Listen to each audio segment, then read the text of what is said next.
Assalamualaikum warahmatullahi wabarakatuh. Apa kabar semuanya? Semoga semuanya selalu dalam keadaan sehat walafiat, selalu bahagia dan dalam lindungan Allah Subhanahu wa taala.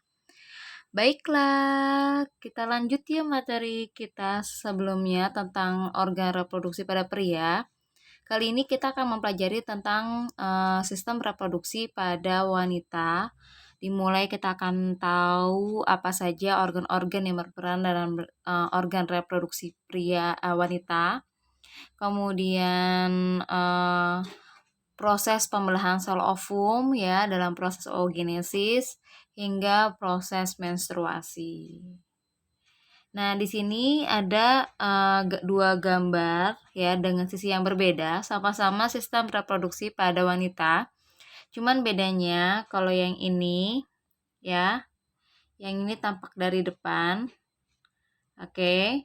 Sedangkan yang ini tampak dari samping.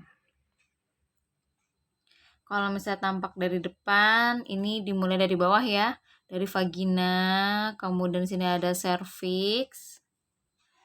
Ya, oke, kita pakai brush.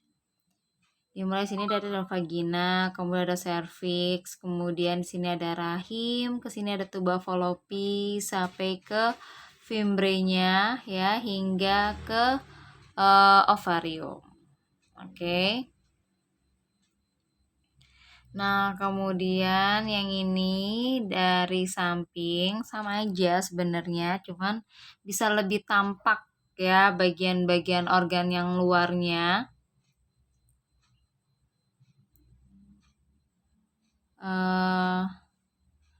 Sebentar, oke. Nah, ini nanti ada labia majora, ada labia minora, ada klitoris. Ya, kemudian sini nanti masuk ke vagina. Kemudian ke uterus sama. Nah, kemudian ada tuba fallopi dan ada ovariumnya. Ya, sama aja. Nah, tapi ini bisa kelihatan di sini ada kantung kemih. Nah, ini saluran klitorisnya ini. Nah, nanti dia yang ada kelenjarnya. Nah, nanti di sini dia ke sini nih. Ya, ke uretranya. Jadi, kalau perempuan itu ada 3 saluran ya. Pertama saluran urin. Oke, itu yang dia terhubung ke uretranya. Kemudian ke kantong kemih, kemudian di sini ada vagina, saluran vagina buat tempat keluarnya bayi dan juga termasuk tempat penghubung dari ejakulasi, terhubung ejakulasi ke penis. Kemudian di sini ada anus. Ya. Nah, nanti akan terhubung ke usus besar. Oke. Jadi kalau perempuan ada 3 lubang. Ada 3 saluran ya. Baik, kita akan mempelajari fungsinya apa saja dari organ-organ semua ini.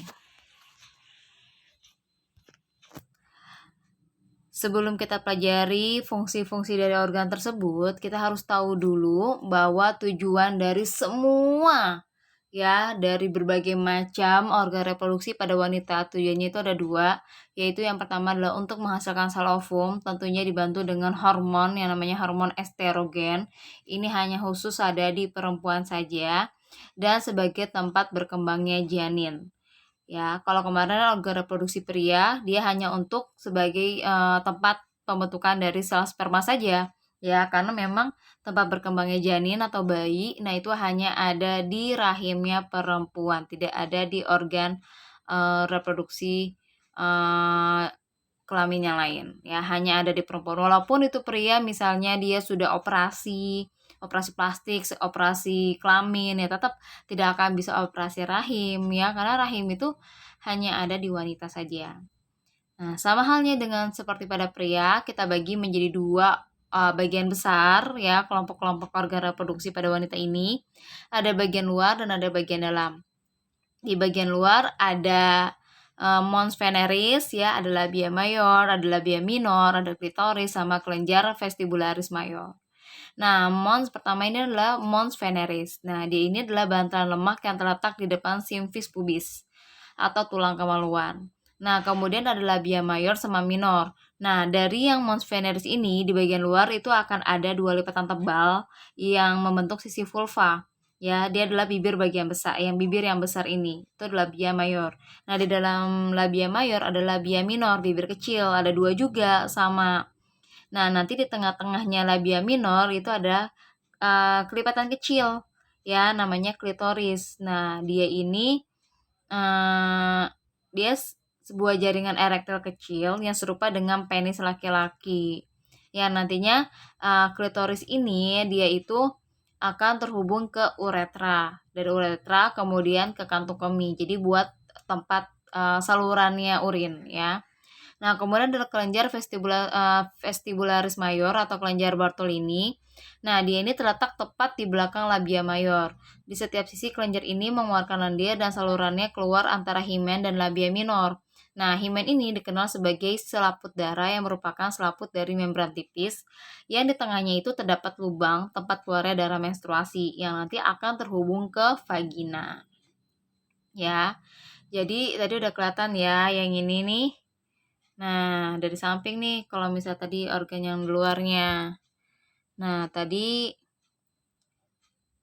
ada ada mons veneris ya, bantalan tebal ya, yang dia menutup tulang kemaluan. Nah, ada mons veneris sebelah sini. Kemudian di sini di paling luar nih ada labia mayor, kemudian ada labia minor, kemudian di sini ada klitoris, yang mana nanti klitorisnya ini akan terhubung ke uretra, ya, ke uretra, kemudian ke kantung kemih.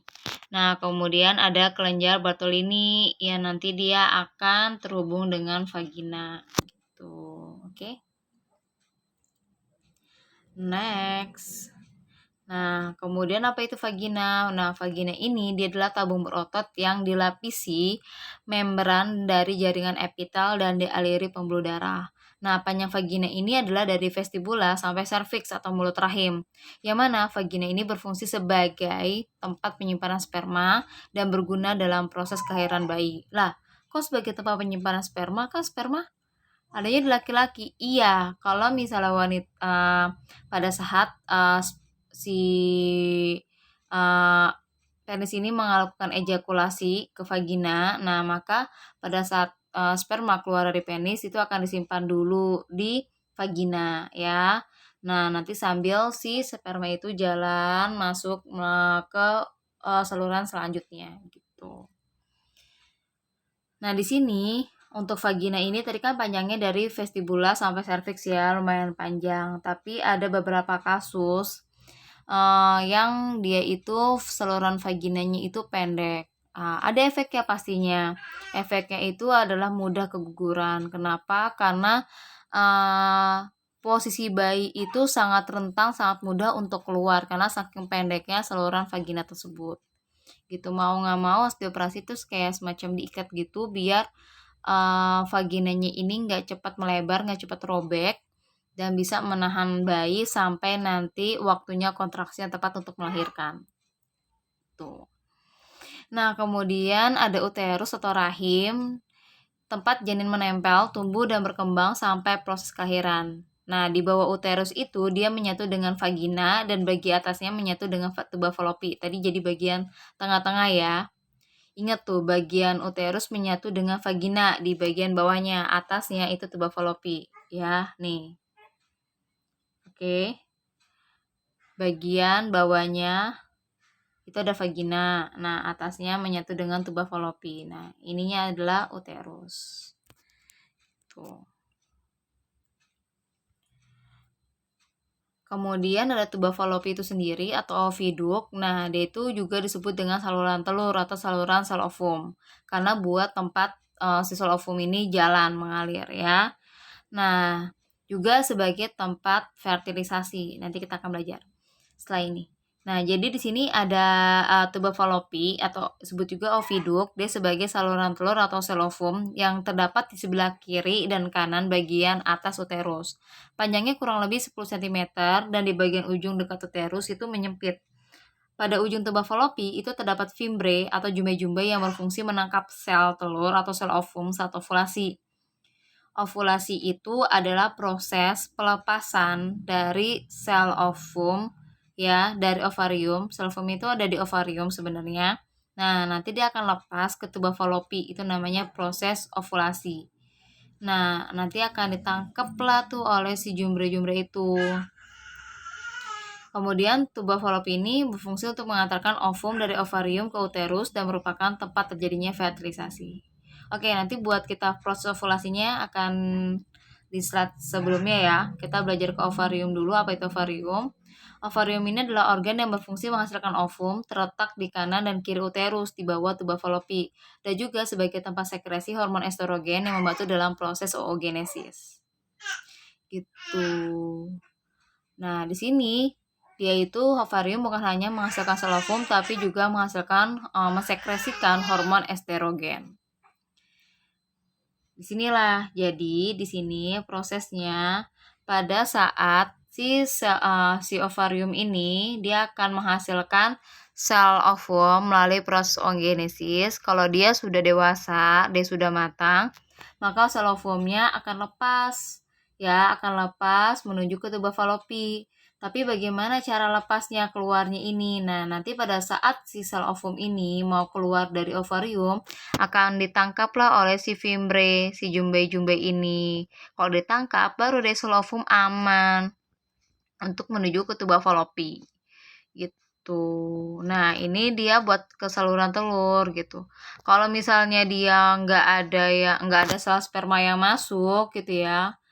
Nah, yaudah si sel ovum bakal langsung ke uterus atau rahim. Nah, nanti kalau misalnya nggak ketemu sama sel sperma juga di sini, nah dia akan luruh menjadi darah menstruasi. Tapi kalau misalnya si sperma masuk, nah kemudian ketemu sama sel ovum di tuba falopi ini, kemudian mereka mengalami fertilisasi. Fertilisasi itu penggabungan antara sel ovum dan sel sperma hingga menjadi zigot. Nanti zigot inilah yang akan berkembang menjadi janin, menjadi embrio, menjadi bayi gitu. Nah, nanti zigotnya ini embrionya akan jalan ke sini ke tuba falopi kemudian menuju uterus. Nah, nanti nempel deh di endometrium, di dinding rahim. Dapat makanan dari sini, berkembanglah membesar gitu. Ya. Jadi di sini nih sel ovum akan mengalami dua keputusan. Ya, apakah dia nanti keluar sperma nggak datang akan menjadi darah menstruasi keluarlah melalui vagina, atau dia ketemu sama sel spermanya berarti berhasil masuk ya, kemudian dia menuju tuba falopi dan ketemu sama sel ovum, dia berhasil bergabung menjadi zigot, kemudian akan berjalan menjadi bayi. Di sini nanti akan tumbuh besar dulu selama 9 bulan baru keluar ya, baru proses melahirkan. Itulah perjuangan perempuan kalau nggak menstruasi melahirkan, kalau nggak menstruasi melahirkan sampai nanti akan mengalami yang namanya menopause ya. Kalau udah menopause sudah tidak bisa melahirkan ya, sudah tidak bisa menstruasi. Kenapa? Karena sel ovumnya nggak ada.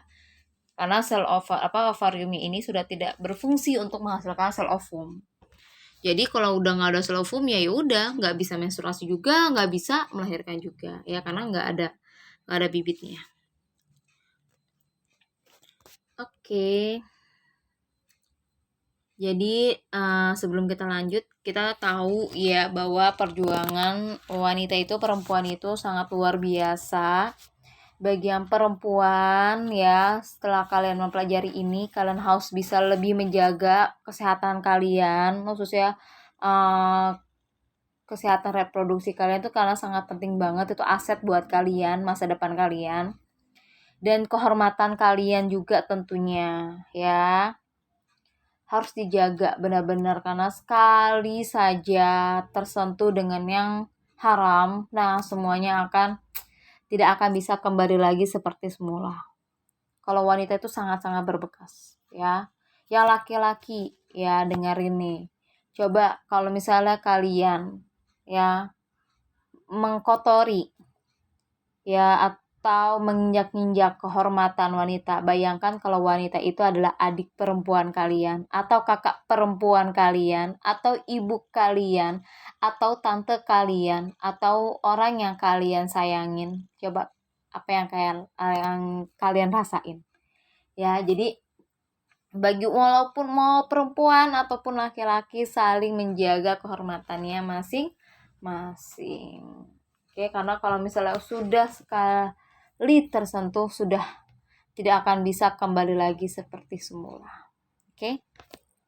Baiklah, sekarang kita lanjut ke proses oogenesis ya. Proses oogenesis ini merupakan proses pembelahan dari sel ovum ya, melalui proses mitosis dan juga meiosis yang terjadinya di ovarium. Nah, sel ovum ini aktif diproduksi pertama kali ketika sel ovum mensekresikan hormon estrogen dan melakukan oogenesis. Jadi, pada saat kalian belum masih masa pertumbuhan, itu masih proses pembesaran rahim, proses penyiapan tempat-tempat organ tersebut lah. Ya, tapi belum bisa bekerja pabriknya ibaratnya gitu. Nah, pada saat kalian mengalami menstruasi atau pubertas, nah itu kalian sudah muncullah yang namanya hormon estrogen. Nah, kalau hormon estrogen sudah aktif, maka organ reproduksi kalian pun juga aktif gitu. Nah, setiap kali kalian menstruasi, wanita itu memiliki sekitar 300-400 sel ovum. Namun hanya satu yang dilepas dalam waktu 1 bulan. Ukurannya kurang lebih sekitar 18-23 mm. Jadi kalau dari jumlah dari sel sperma jauh lebih banyak berkali-kali lipat dibandingkan sel ovum. Oke. Sedangkan ukurannya jauh berkali-kali lipat lebih besar daripada sel sperma.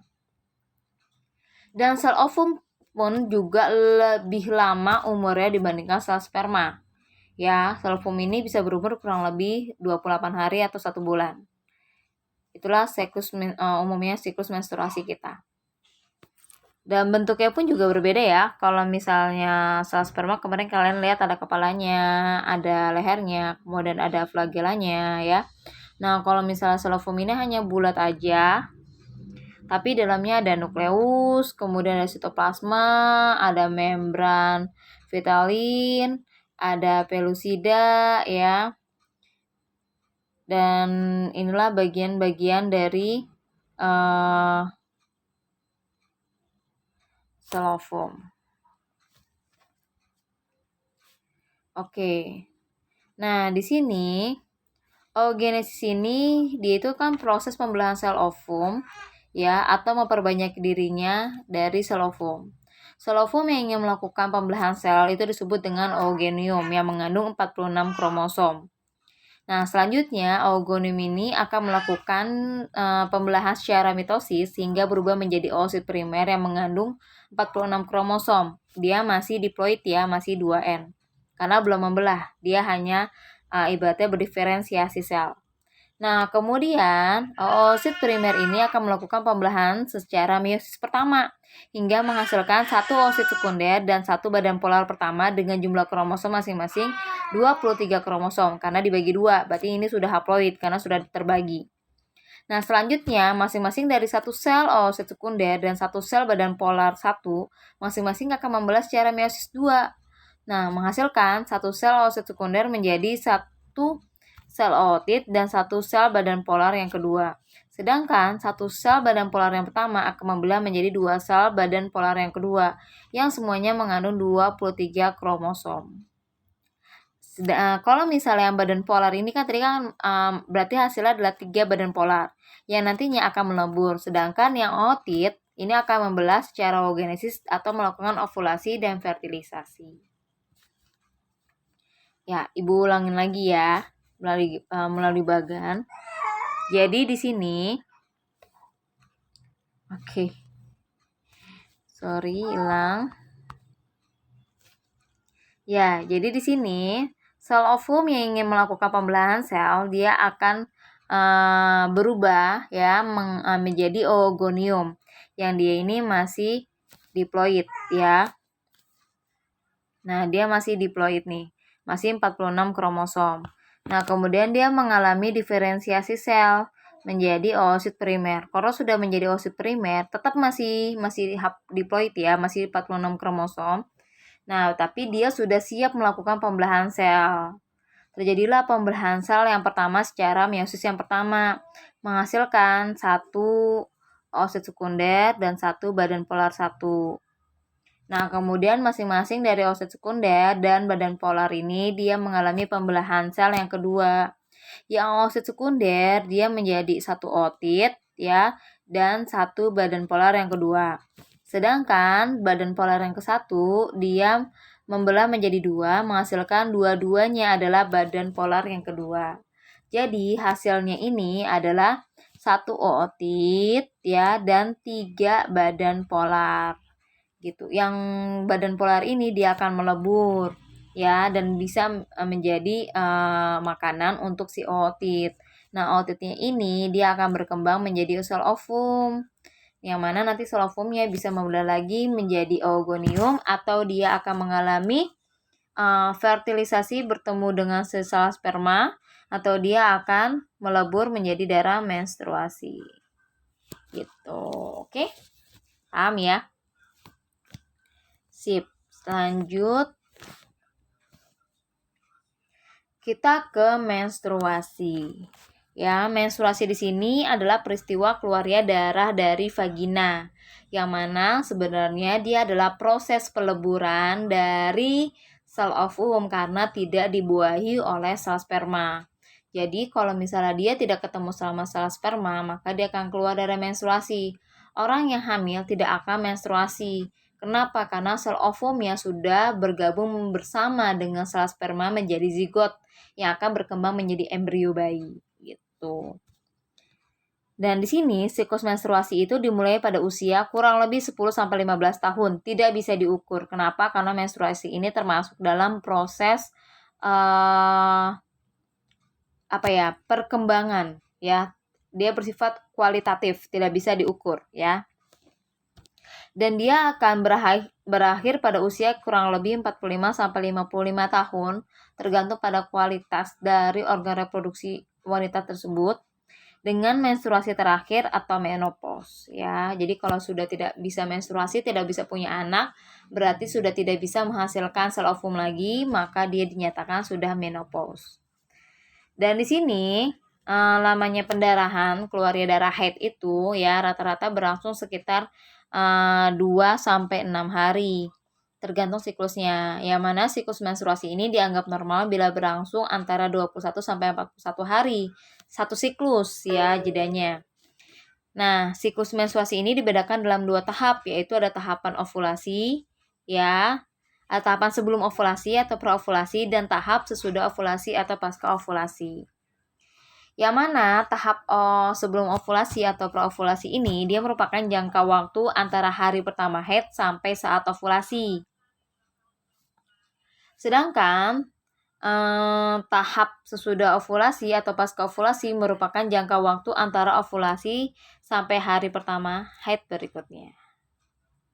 Nah, umumnya kalau misalnya yang praovulasi ini dia itu merupakan masa tidak suburnya wanita. Tapi kalau yang misalnya tahap ovulasi, pasca ovulasi, nah itu udah tahap masa suburnya wanita.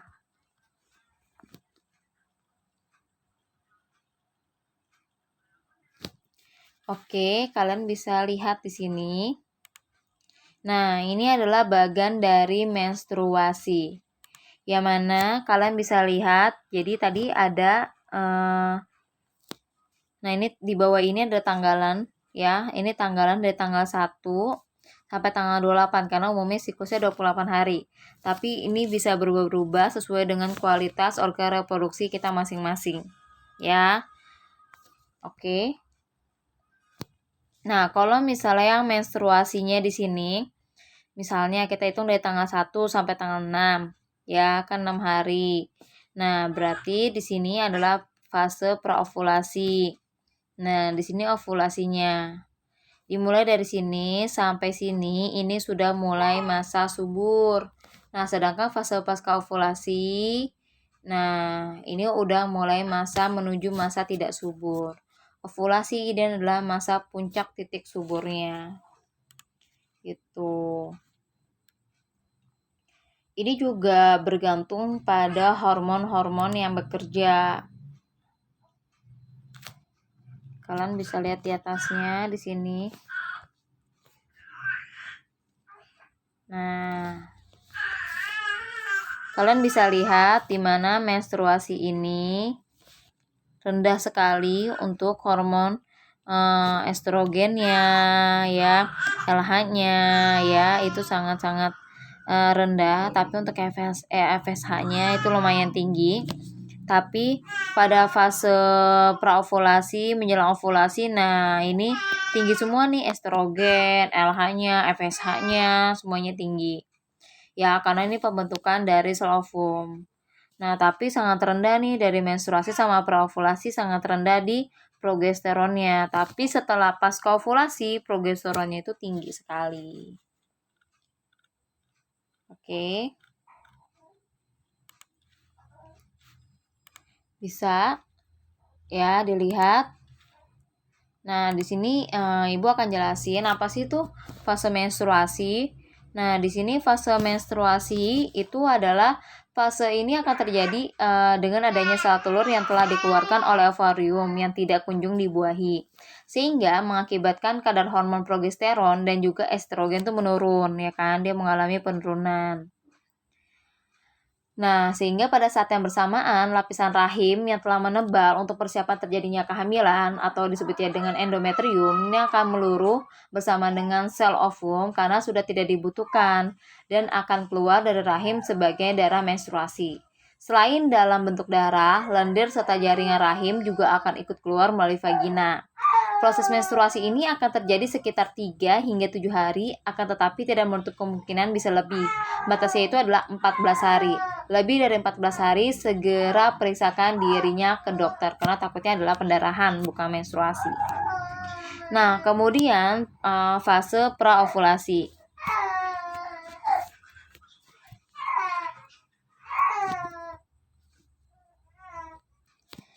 Nah, kemudian di sini ada praovulasi, di mana praovulasi ini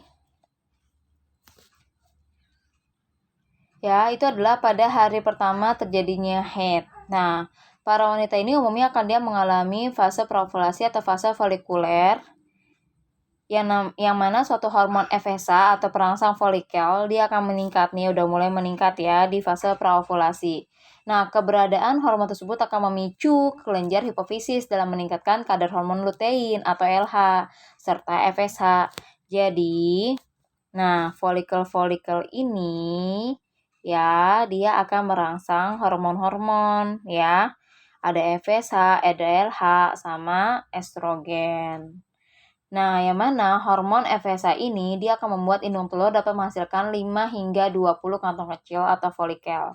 Pada serangkaian proses yang terjadi, sel telur yang akhirnya matang adalah sel telur yang paling sehat, sedangkan untuk sisa folikel yang lain akan kembali diserap oleh tubuh. Adanya folikel yang matang dapat memicu hormon estrogen dalam hal penebalan dinding rahim. Lapisan dinding rahim yang menebal tersebut bertujuan sebagai tempat bagi embrio tumbuh karena terdapat banyak nutrisi. Seperti yang tadi Ibu bilang, endometrium itu adalah sebagian tempat makanannya nutrisinya untuk bagi embrio. Nah, fase folikuler ini biasanya akan berlangsung sekitar 11 hingga 27 hari tergantung dari siklus menstruasi setiap wanita, yang mana pada umumnya akan terjadi selama 16 hari. Baru deh masuk ke tahapan ovulasi. Ya, dalam fase ini dia merupakan suatu fase yang paling memungkinkan untuk terjadinya kehamilan. Akan tetapi, sel telur akan mati apabila dalam waktu sekitar 24 jam sel telur tidak dibuahi oleh sel sperma. Nah, biasanya ketika fase ovulasi akan terjadi keputihan yang lengket serta kental dengan warna bening mirip seperti putih telur. Jadi, ada dua kemungkinan ya, kalau misalnya kalian keputihan, bisa keputihan karena emang lagi fase ovulasi, atau yang kedua adalah karena mengalami penyakit yang namanya candidiasis. Ya, itu adalah jadi di vaginanya itu ada jamurnya ya, terinfeksi oleh jamur. Ini sangat berbahaya. Biasanya kalau misalnya candidiasis itu Dia itu keputihannya kayak warna kuning, kemudian asam dan berbau ya. Jadi kalau yang kayak gini, kalau misalnya pas lagi fase ovulasi dia bening dan gak berbau dan gak gatel ya. Nah, kemudian lanjut ke fase pasca ovulasi. Nah, ini jika terjadi kehamilan pada masa kehamilan nih, maka korpus luteum dia tersebut akan kembali menyusut serta diserap kembali. Ya, nih korpus luteumnya dia akan menyusut, kemudian diserap kembali oleh lapisan rahim, sehingga kadar hormon progesteron dan estrogennya akan menurun dan lapisan rahim akan meluruh gitu. Tapi pada fase ini apabila kehamilan nggak terjadi ya, nah maka para wanita akan mengalami berbagai gejala sindrom pramenstruasi atau PMS, salah satunya kemudian ya, atau enggak perutnya terasa kembung atau tulang pinggulnya tuh sakit, ngilu, terus sensitif, sakit kepala, payudaranya membengkak, terus bisa nafsu makan atau bisa insom juga atau berat badannya bisa bertambah ya. Makanya baik-baiklah pada wanita pada masa-masa ini. Nah, fase luteal ini umumnya akan terjadi selama 11 hingga 17 hari, akan tetapi rata-rata yang dialami oleh para wanita dapat mencapai 14 hari. Gimana? Sudah paham? Ya. Udah ya, udah diamatin.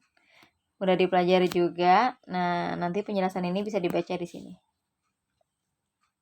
Oke, silakan screenshot biar mudah dipahami, biar bisa dibaca-baca lagi. Screenshot. Oke, sudah. Baik, sudah selesai materi kita untuk hari ini. Sampai ketemu lagi di pembahasan selanjutnya. Kita akan ngebahas tentang fertilisasi, kehamilan, hingga kelainan pada sistem reproduksi pada manusia. Oke, semoga mudah dipahami ya. Alhamdulillahirrabbilalamin. Wassalamualaikum warahmatullahi wabarakatuh.